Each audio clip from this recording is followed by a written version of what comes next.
Hi guys, welcome back to my channel. Today's going to be a quick little video of how to repurpose some fruit that is on its way out and turning it into jam before it gets to be moldy in the garbage point. And today we're going to do strawberry jam. It's a very easy, no pectin, 3-ingredient recipe, and I'm really excited to have some fresh strawberry jam in the house.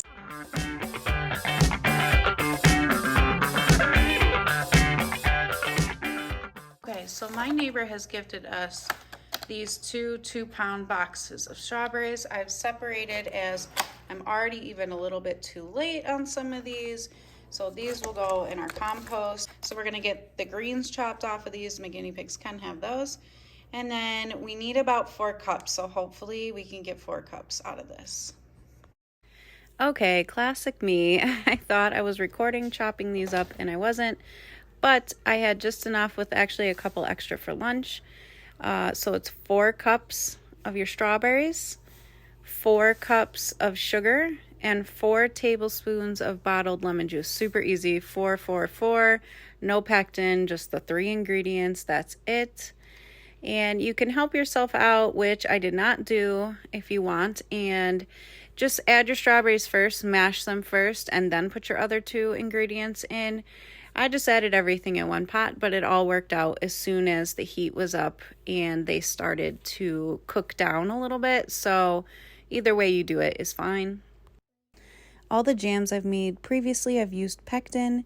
So I wanted to give this one a try and see the real difference. And there is a texture difference, but to me the taste is exactly the same. The only texture difference that I noticed was this one came out a little more candy-like, if that makes sense. And the pectin is like a little fluffier, a little jellier, if that makes sense. So it's really kind of a texture preference.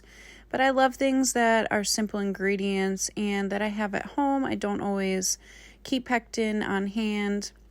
So this was a really great recipe.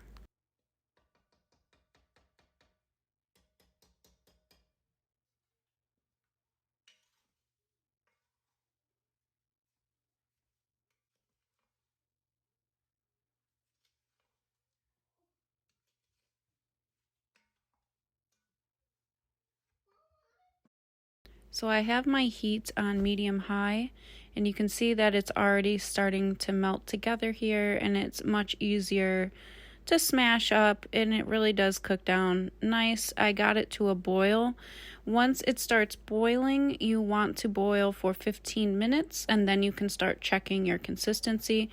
So keep stirring. Obviously, you don't want this to burn, and with the high sugar ratio, it can burn very easily. So every 30 seconds or so, I stirred, and a trick is you can put a pat or a tablespoon of butter in if you're getting a lot of foam. You can omit this, you don't have to. It just helps keep the foam at bay. And another trick in this recipe that I learned was testing your jam on a frozen plate. So if it congeals up and is solid on your plate after about a minute, then you know it's done. I tested this and thought that it was a little too runny yet. So after the 15-minute mark, I went probably another 2 to 3 minutes. And you'll see here that it's getting deeper in color and a bit thicker. You can see on the right side there, I was happy with that. So I killed the heat and I let this cool down a bit. This is molten. Look how good that looks. Oh my goodness, nothing like fresh jam. So I have my clean and very hot jars that I'm putting these into. Again, be careful. This is very hot and you don't want to put this into a cold jar. So my jars are very hot and they're going to stay hot as I get them into the water bath canner. If you want to just eat this now, you can put this in your refrigerator or your freezer if you don't want to water bath can. I just happen to like to keep things out of my freezer and more shelf stable. Make sure you wipe your rims down with white vinegar if you're water bath canning. You don't want any of that sticky goodness on top so that you don't get a seal.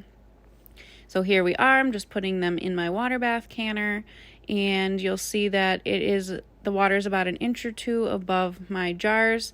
And you're typically supposed to keep these you're supposed to keep that all full, but I don't. I've never had a problem with it. That's just me. And of course, we have to taste test. All right, let's give this a try.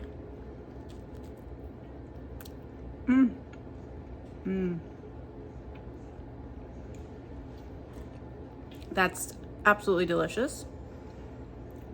And I love that this recipe worked out with no pectin. I don't always have pectin. And frankly, you don't really need it.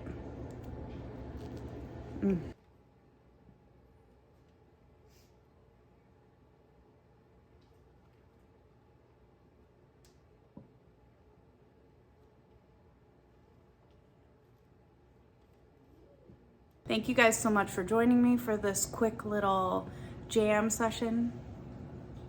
I hope this inspired you and showed you how easy it really is to make homemade jam. Pretty much have these ingredients on hand, and you can do this with any sort of fruit. If you have any questions, just leave them below and I will do my best to answer them.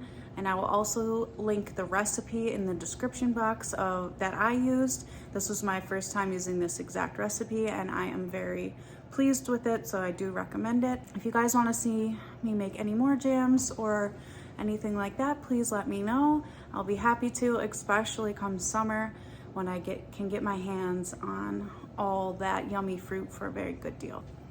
Bye.